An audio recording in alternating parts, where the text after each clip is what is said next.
Hey guys, it's Ian from SS8000 Cars and good evening to you on the 2nd of September.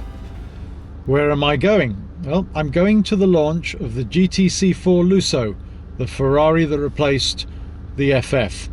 And although they're quite similar, I'm sure you'll know the new one has both four-wheel drive and four-wheel steering.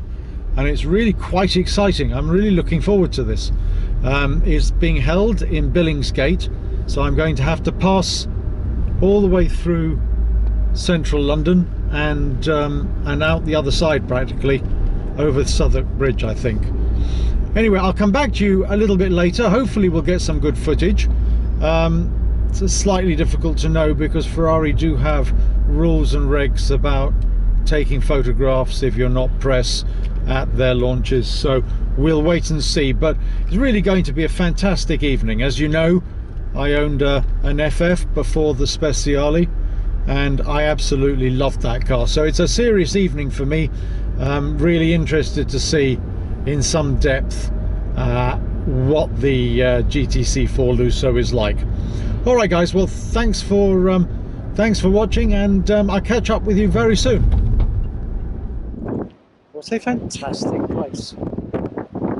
Absolutely incredible. Now, as you know, we're going to the launch of the UK launch of the Ferrari GTC4 Lusso, which is the replacement for the FF, and it's been tweaked and given a bit more power. So I think we're up to 681 from 581 approximately, and same level of torque as before, so that would be 515, I suspect, pounds worth of torque. But this one has four-wheel steering, the same as the F12 TDF, so in a way that makes it pretty exciting.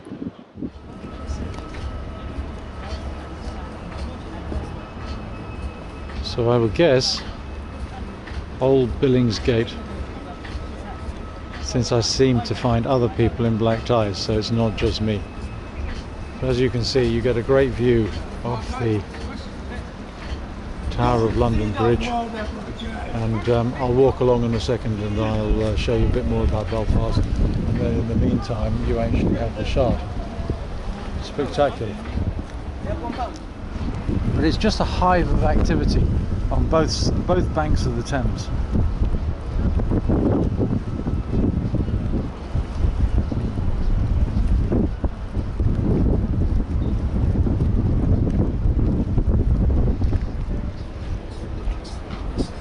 A grand old building. Well guys, I guess I better go in. All looks interesting, and it is about time. Fantastic location though, I have to say.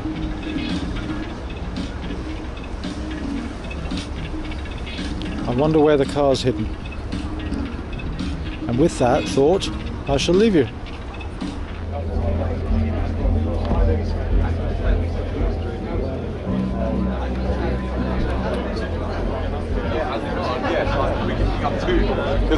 No, it's going to be well difficult.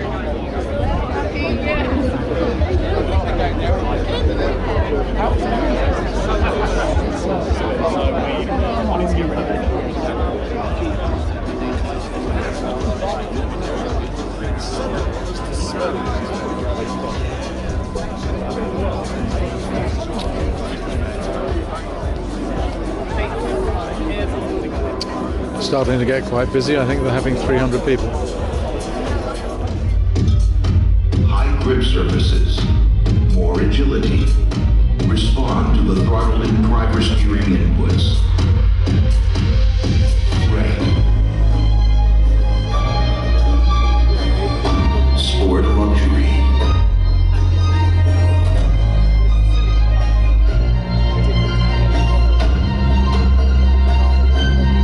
Panoramic roof reduces solar ray transmission in summer and heat dissipation in winter. Summer.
actually does look a bit smaller than my FF, but it can't be. It can't be.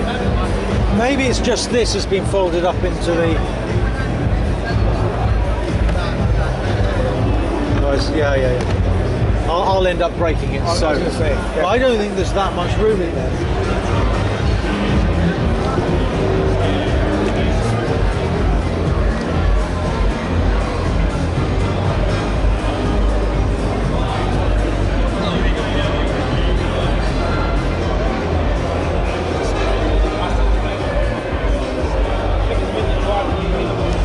So it's been really nicely updated from the Ferrari FF, which we used to have.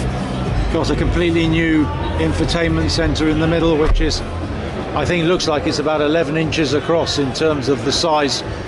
And there seems to be a slightly roomier cabin, I would say. This one's got the panoramic roof, as you can probably see. It's really nice. I mean, they're quite big cars. You know, I think somebody once told me that they got the same footprint as an RS6 Audi, which is you know, not a small car. But it's just the feeling of quality that Ferrari give these days. It's a really quality orientated machine, and it's just leather everywhere, which I think suits the sort of type of GT role that this car was designed for. Broadly, it's got the same instrumentation, same binnacles as you get in the 458 Speciale. It's basically the same instrumentation. The steering wheel has changed a little bit. Quite like the fact that mine was all carbon fiber, but I mean, I suspect you can get this steering wheel in carbon fiber. And then they've changed the center console. It's a little bit higher, and you've now got two grab handles on either side, although clearly the one on the driver's side has all the major controls, which is obviously your reverse, your auto and your launch. But it's really nice car. Really like it. This one's particularly well spec'd, but you probably expect that of a launch car. In some ways I suppose it's a pity that it's left-hand drive, but I guess that's what they have available. Might go and have a look at the white one. I like the GTC4 Lusso in white.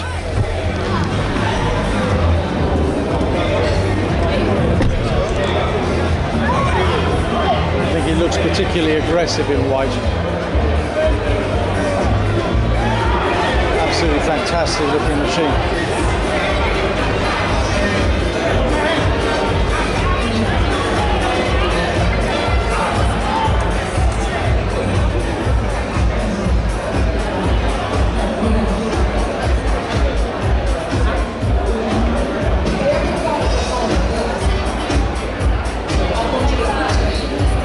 The latest Brembo carbon ceramics. They get upgraded the whole time with, but by and large the wheels are very similar to the wheels we had on the FF. I think they've just tidied it up nicely. I like the grills on the side of the car. It's a nice design feature.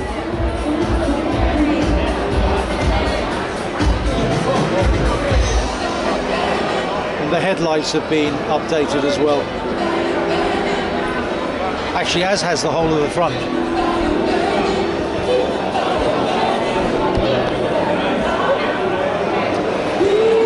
But what I particularly like are the rear lights. It takes me back to the 550, 575 that I owned, where you had the block of two lights on either side of the car. And then it's got a deeper diffuser than the FF had.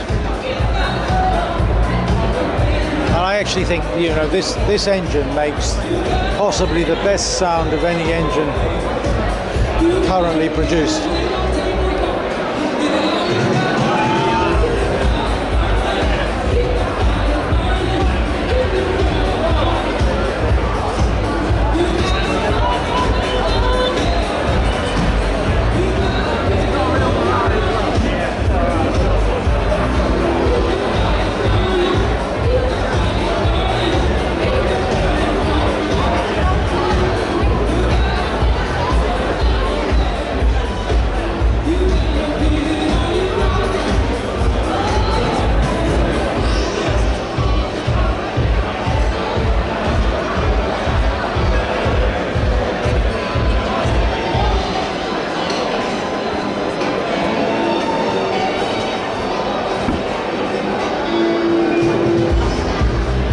making quite a big thing about the screen in front of the passenger as well, which apparently displays all sorts of information. A lot of the information that the driver can see on the infotainment system is also available to the passengers, from the rev counter to a lot of the information that's actually in front of the binnacle, right in front of the driver as well. So you can see that it's displaying here some of the things that it can show. I have no doubt it has Apple CarPlay. It's a very nicely put together machine. I think as an everyday car, and this one has four-wheel drive, four-wheel steering, and as I think I said earlier, it's got 681 or so brake horsepower. So it's a very, very powerful machine. I mean, it's not light. Quite clearly it's going to be about 1900 kg, I would imagine. Oops. Doors need a bit of a thud, but I like it in the red. I think it's smart. Very distinctive. Okay guys, well, I'm going to sign off now. It's Ian at SS8000 Cars signing off, and I hope you enjoyed tonight.